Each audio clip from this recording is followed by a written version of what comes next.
저는 오늘 말씀을 감사하는 해석입니다 라는 제목으로 말씀을 전하고 싶습니다. 자식들 키우다 보면요, 어떤 자식은 작은 일에도 감사하는 자식이 있는가 하면 내게 해준 게 뭐 있어요? 라고 말하는 그런 자식도 있어요. 그런데 부모가 왜 해준 게 없습니까? 낳아주고 또 아기 때 늘 안고 다니고 업고 다니고 엄마의 가슴을 양식 삼아 키웠지요. 대소변 기저귀 다 갈아주고 때마다 끼니마다 골지 않도록 먹여줬지요. 메이커 제품은 아니더라도 입혀주고 신겨주고 공부시켜줬죠.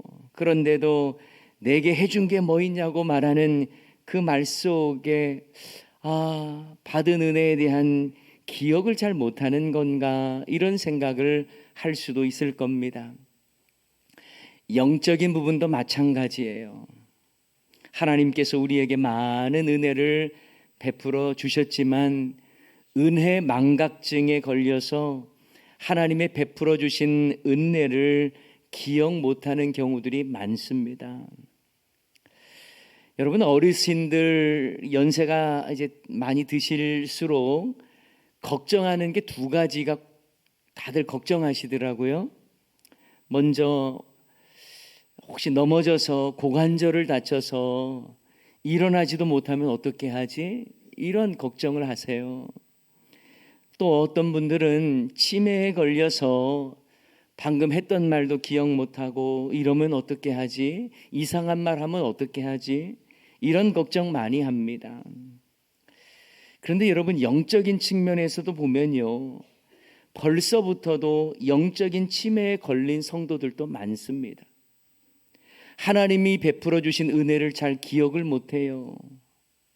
여기까지 인도하신 하나님의 은혜, 나 같은 자를 살리신 하나님의 은혜, 광야 같은 인생 중에도 하늘문을 여셔서 먹이시고 입히신 하나님의 은혜를 누리고도 기억을 못해요. 그저 자기 힘과 능력으로 여기까지 온 것처럼 착각하며 살아가는 영적 치매 환자들이 아닌가 싶기도 합니다.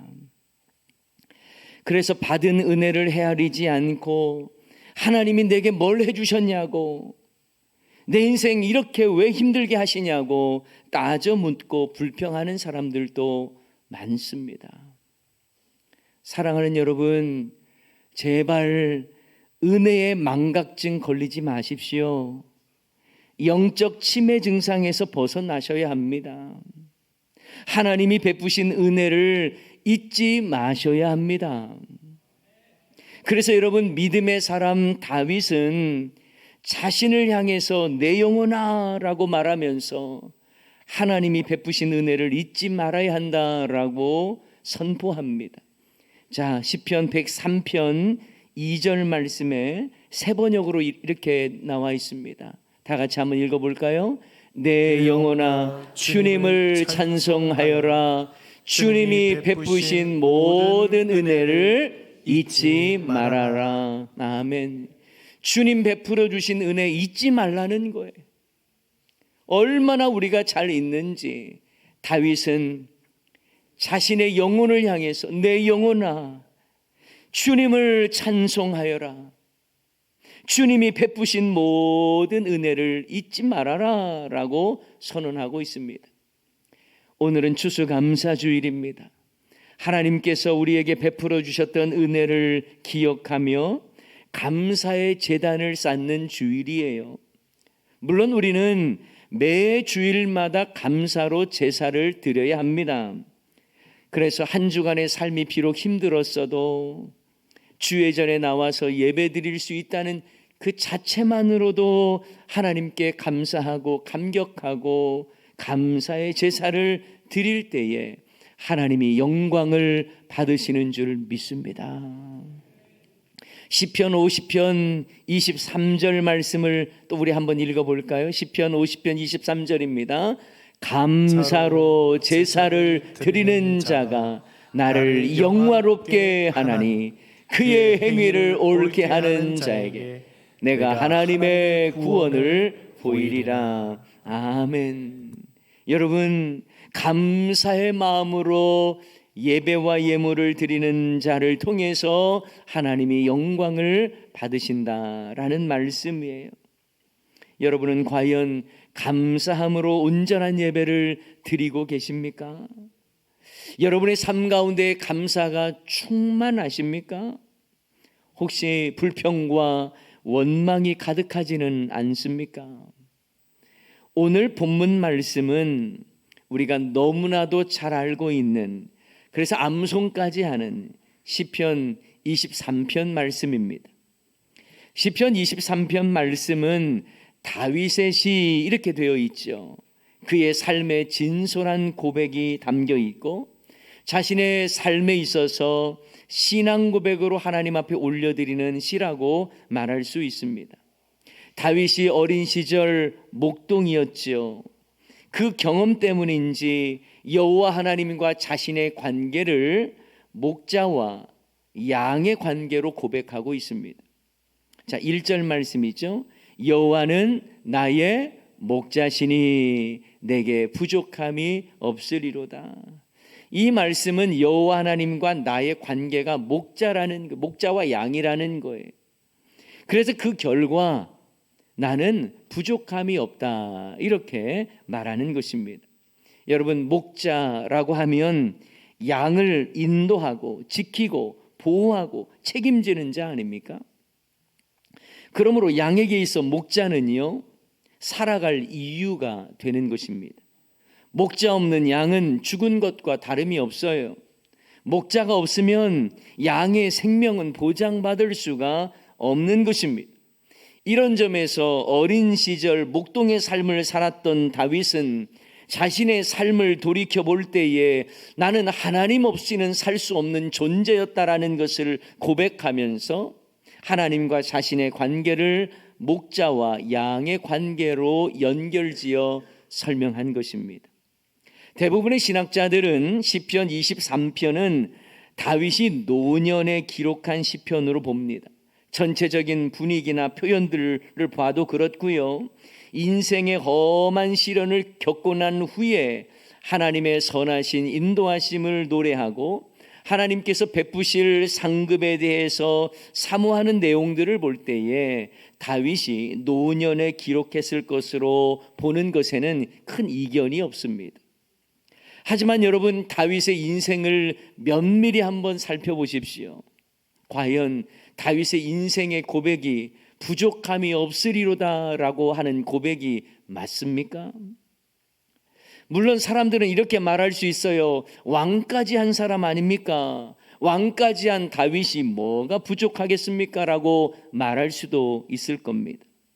왕이었기 때문에 누릴 것 다 누려봤겠지요. 그러니 부족함이 없으리로다, 자연스러운 것 아닙니까? 라고 말할지도 모르겠어요. 하지만 다윗의 굴곡진 인생을 안다면 다윗의 삶을 우리가 부러워하지는 못할 것 같아요. 다윗의 유년 시절은 부모님조차도 크게 인정하지 않았던 그런 삶이었습니다. 골리앗을 무너뜨린 그런 이후에는 그 공로로 왕의 사위까지 되었지만 질투심에 눈먼 사울왕 때문에 10년 넘게 도망 다녀야 했습니다. 광야에서 도망자로 산다는 것이 얼마나 힘들었겠어요. 오죽하면 적진 블레셋 땅까지 들어가서 거기에서도 죽을 뻔했지 않습니까? 게다가 다윗은 왕이 된 후에도 수많은 전쟁이 계속되었기 때문에 그를 대적하는 자들이 많았습니다. 밧세바와의 간음 문제로 첫째 아들이 태어난 지 얼마 되지 않아 죽는 슬픔도 경험했습니다. 심지어 자식들끼리 서로 살인하는 일을 경험했어요. 신하들은 배신을 했습니다. 심지어 아들 압살롬이 반역과 반란을 일으켜서 다급히 도망가야 했습니다. 여러분, 다윗의 이런 인생, 나도 그런 인생 되고 싶다라고 말할 수 있는 사람 얼마나 될까요? 다윗처럼 똑같은 인생을 여러분 사십시오라고 한다면 글쎄 그게 축복의 멘트일까요?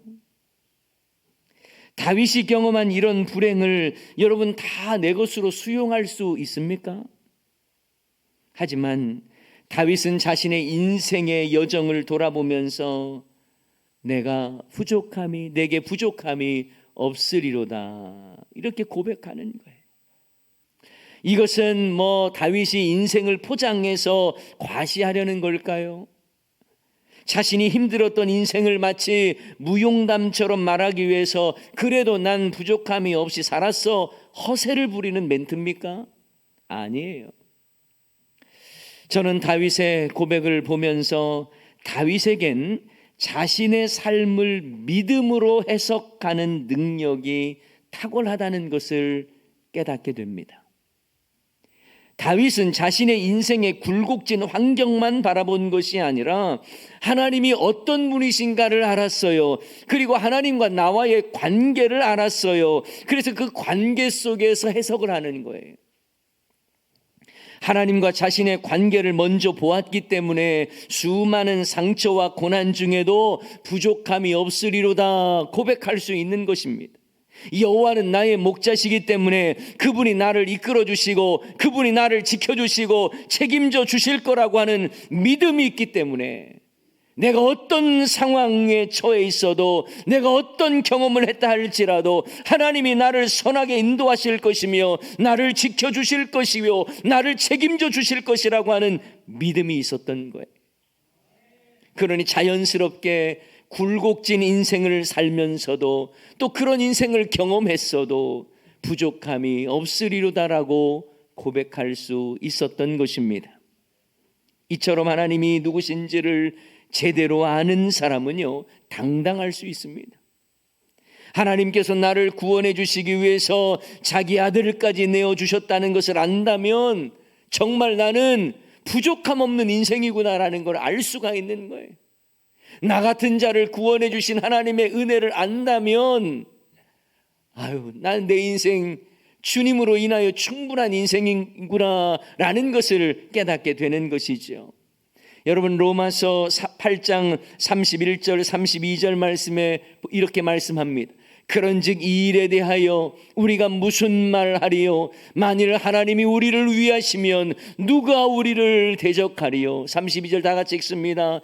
자기 아들을 아끼지 아니하시고 우리 모든 사람을 위하여 내주신 이가 어찌 그 아들과 함께 모든 것을 우리에게 주시지 아니하겠느냐. 아멘. 바로 그 뒤에 나올 수 있는 고백이 바로 내게 부족함이 없으리로다 이렇게 연결될 수 있지 않겠습니까? 이미 구원의 은혜를 깨닫고 누리는 사람은 그 감격 속에 살기 때문에 힘들고 어려운 환경 속에서도 내게 부족함이 없으리로다 이렇게 고백하고 감사할 수 있는 것입니다. 여러분 감사를 잘하는 사람은요 공통점이 있어요. 하나님과 나와의 관계 속에서 환경을 해석하는 사람입니다. 그 믿음의 해석이 감사를 만들어내는 거예요. 성경에 보면 요셉이라고 하는 인물 나오지요. 요셉. 여러분 요셉은 꿈을 잘 해석하는 사람 아니었습니까? 그러나 그는 꿈만 잘 해석하는 사람이 아니라 하나님의 선하신 계획을 신뢰하면서 자신의 힘들고 밑바닥 삶을 믿음으로 해석하는 그 믿음의 해석이 탁월한 사람이었습니다. 그는 자신이 애굽에 팔려갔다고 해석하지 않고 하나님께서 자기 백성 구원하시기 위해서 미리 애굽 땅으로 보내셨다고 해석을 하는 거예요. 여러분 사도 바울도 마찬가지예요. 소아시아에서 복음 전하다가 죽을 고생하죠. 심한 고난을 당해서 살 소망까지 끊어졌다고 말합니다. 그런데 그래서 끝났다로 해석하는 것이 아니라 더욱더 하나님을 의지하게 하셨다라고 해석을 합니다. 고린도후서 1장 9절 말씀, 우리는 우리 자신이 사형 선고를 받은 줄 알았으니 이는 우리로 자기를 의지하지 말고 사형 선고를 받았던 하셨는데 그 목적이 있다는 거예요. 그것은 우리로 자기를 의지하지 말고 어떻게 해요? 오직 죽은 자를 다시 살리시는 하나님만 의지하게 하심이라 이렇게 고백을 합니다. 사형 선고를 받은 줄 알았어요. 그래서 나는 끝났다로 해석한 게 아니라 죽은 자를 다시 살리시는 하나님을 의지하라고 하시는 거구나, 이렇게 해석을 한 거예요.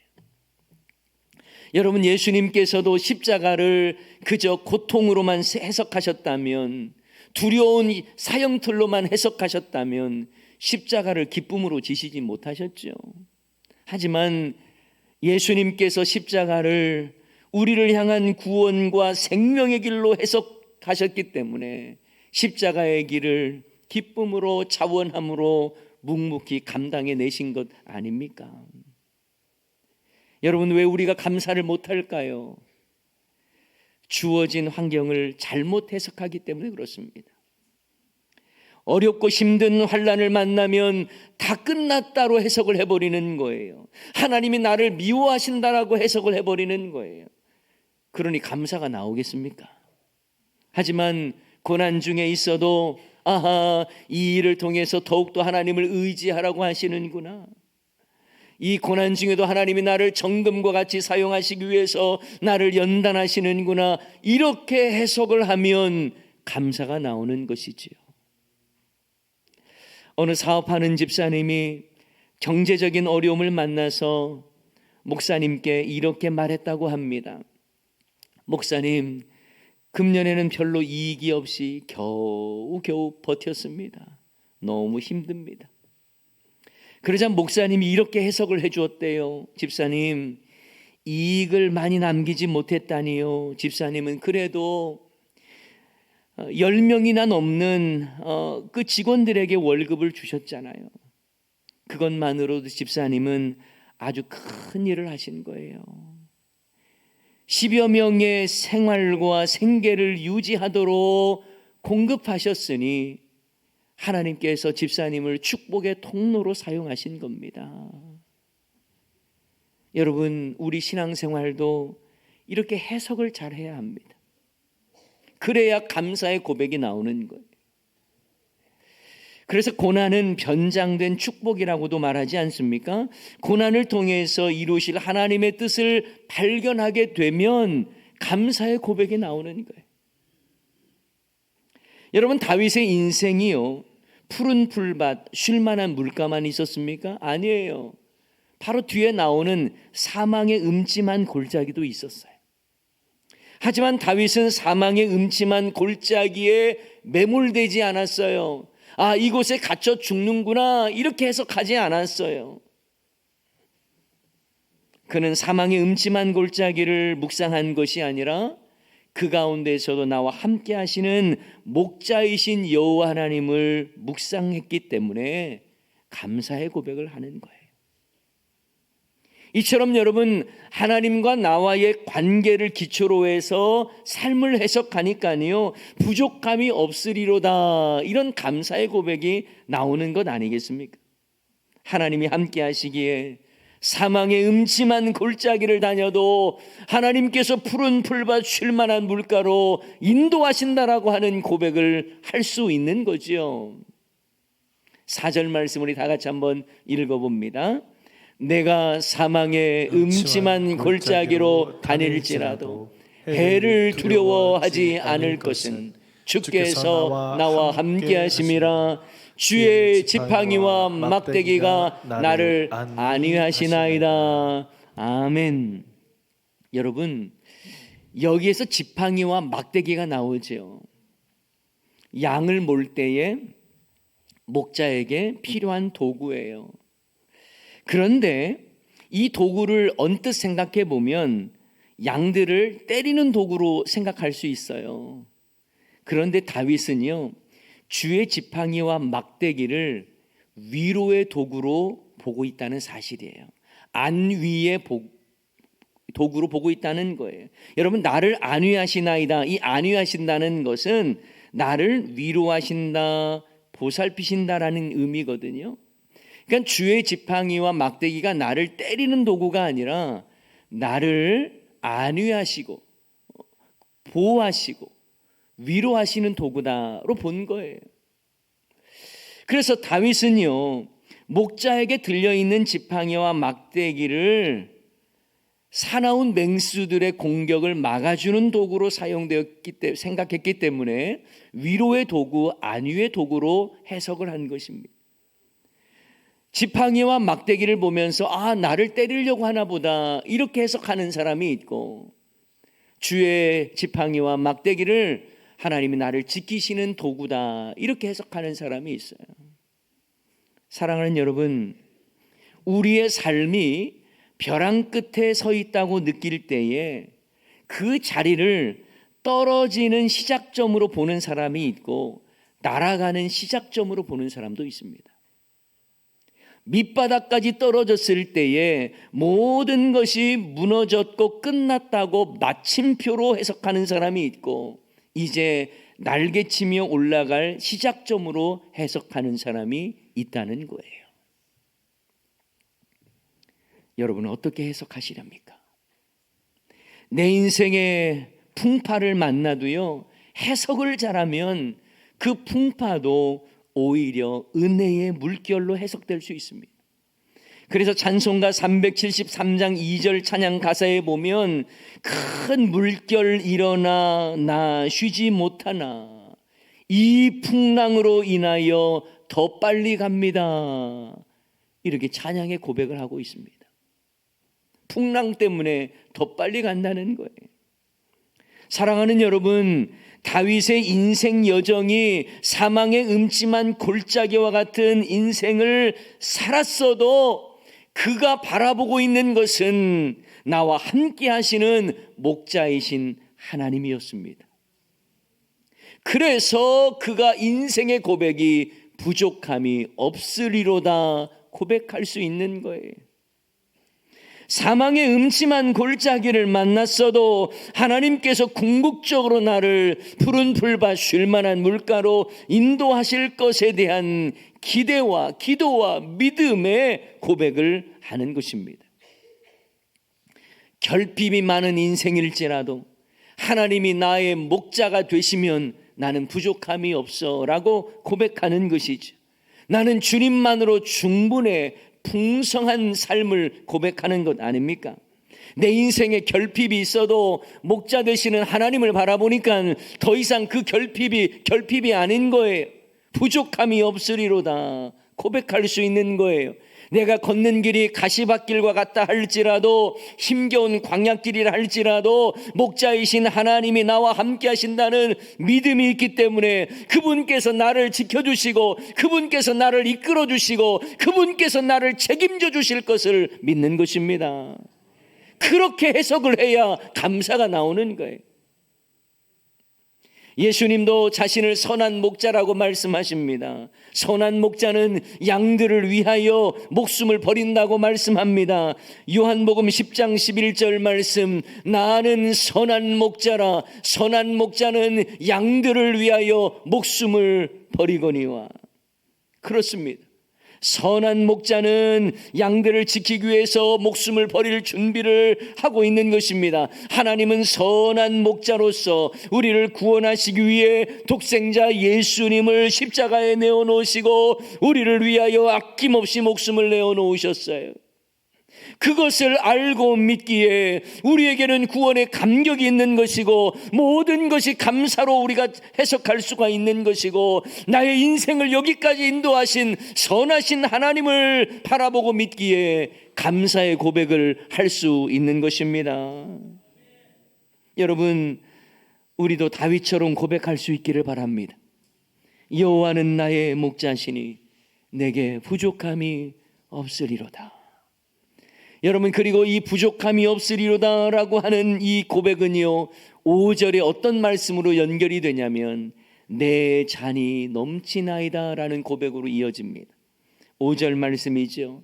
주께서 내 원수의 목전에서 내게 상을 차려주시고 기름을 내 머리에 부으셨으니 뭐라고요? 내 잔이 넘치나이다. 내 잔이 넘친다라는 말이 바로 부족함이 없다는 말이에요. 풍족하다는 말입니다. 주님으로 인하여 충만하고 충분하다는 거예요.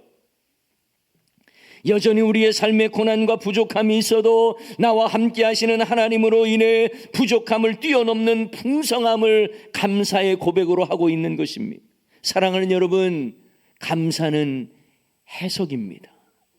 해석을 어떻게 하느냐에 따라서 감사가 결정이 되는 거예요. 아무리 천만금을 누려도 감사하지 않는 인생이 그래서 있고, 초가 삼간에 살아도 감사하며 사는 인생도 있는 것입니다. 사고를 당했어도 이만하기를 감사하다라고 해석하는 사람이 있고, 내 인생 꼬였다고 불평하며 해석하는 사람이 있습니다.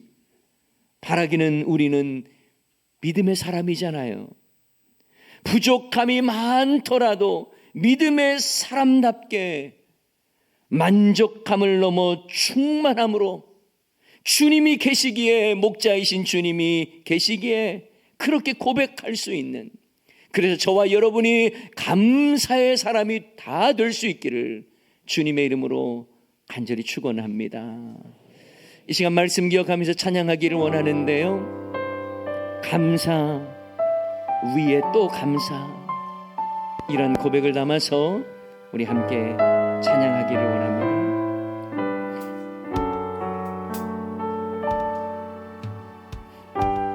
겸손히 올리는 나의 기도, 겸손히 올리는 나의 기도, 간구보다 감사를 드립니다.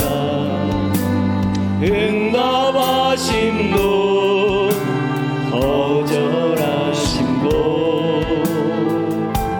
기다리라심도 그저 감사. 겸손히 올리는, 겸손히 올리는 나의 기도, 간구보다 감사를 드립니다. 응답하심도 거절하심도 기다리라심도 그저 감사. 감사 위에 감사, 감사 위에 감사를 덮을 때 은혜 위에 은혜가 쌓이네. 모든 일에 감사, 모든 순간에 그리하리하실지라도 감사. 간절히 올리는 나의 기도, 간절히 올리는 나의 기도, 간구보다 감사를 드립니다. 기쁜 날에도 고통 중에도 주가 일하심을 믿으며 감사. 감사 위에 감사, 감사 위에 감사를 덮을 때 은혜 위에 은혜가 쌓이네. 모든 일에 감사, 모든 순간에 그리하리하실지라도 감사. 감사 위에 감사, 감사 위에 감사를 덮을 때 은혜 위에 은혜가, 은혜 위에 은혜가 쌓이네. 모든 일에 감사, 모든 일에 감사, 모든 순간에 그리하리하실지라도 감사. 사랑하는 여러분, 우리는 감사를 그저 내 환경과 내 생각으로 기준을 삼을 때가 많습니다. 그래서 좋고 내가 원하는 대로 되면 감사하죠. 그러나 감사는요, 하나님과 나와의 관계 속에서 해석이 되어야 하는 거예요. 하나님이 나를 사랑하시기에 이 일을 통해서도 이렇게 이루실 거야. 믿음의 해석이 필요한 것입니다. 여러분, 지금까지 살아오면서 믿음의 해석으로 감사하셨습니까? 아니면 그저 내 기준으로 감사를 구별하지는 않았습니까? 이 시간 말씀 기억하면서 감사 위에 감사가 넘쳐나는 삶, 은혜 위에 은혜가 넘쳐나는 삶, 주님으로 인하여 충분하고 부족함이 없고 내 찬이 넘칩니다 라고 고백할 수 있는 그런 감사의 삶, 그런 감사가 회복되기를 소원하면서 기도하십시다. 나의 목자 되시는 하나님, 나를 이끄시고 책임져 주시고 가장 좋은 길로 인도해 주실 것을 믿고 감사하며 나아가야 하는 것이죠. 이 시간 오늘 말씀 기억하면서 우리 다 같이 주여 한번 외치고 감사의 고백, 감사의 회복, 감사가 체질이 되기를 원하면서 한 번 더 기도하도록 하십시다. 다 같이 주여 한번 외치고 기도합니다.